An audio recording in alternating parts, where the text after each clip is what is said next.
Wizo kyeyekola munnange mu America wali Chameleone munnange ate kikabuka ate nga munnange era Abba Makasi munnange ate ne Dr. Jose Chameleone munnange bali mu kufumba luyimba oba bali mu kusetinga munnange ate oluyimba eside eno kakati nga sinaba kubeera nga ate nga nkubuulira munnange ate ebifa eside eno ku Dr. Jose Chameleone ne mutabani we munnange ate ku project eno gye bali ate mu kufumba eside eno munnange ate kansooke nkulage kokko ate Wizo jjuka nti no Wizo ali eno naye nga kyeyeekola muganda wange wali mu maka ga Juliet zawedde adde eno adde eri muganda wange gwe alaba Jamina Tiyugi.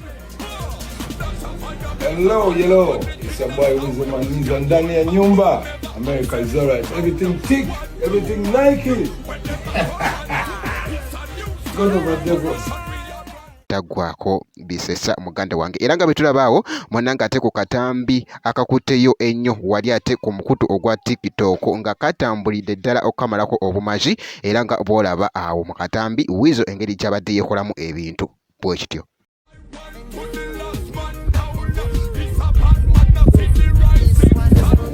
Alexa, shut up.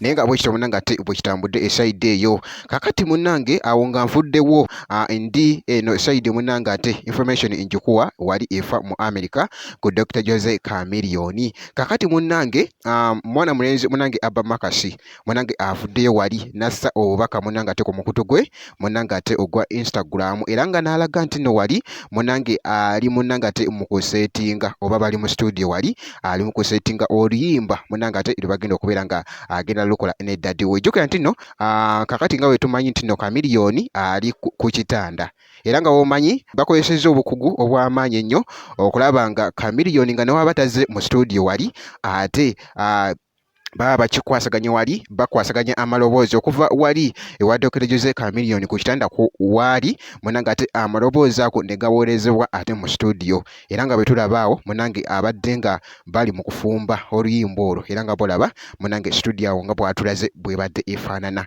era wali n'awandikako n'agamba nti no Jose Chameleone ex Abba Makasi wali oluyimba agenda kubeera nga ate bagenda kubeera nga balufulumya ngenda kubeera nga nkuwa update ate n'atambula esayidi eyo muganda wange gwe alaba Jamina Tiyugi naye nga bwekityo munnange ate bwe kitambudde making sure nti no osubscribinga obeera nga tonnaba olikinga ate wali kibeera kitambulira ddala bulungi nnyo okamalako obumazi ngenda kubeera nga nkomawo ate mu maaso eyo ne video endala oba ne update endala bwe kiti.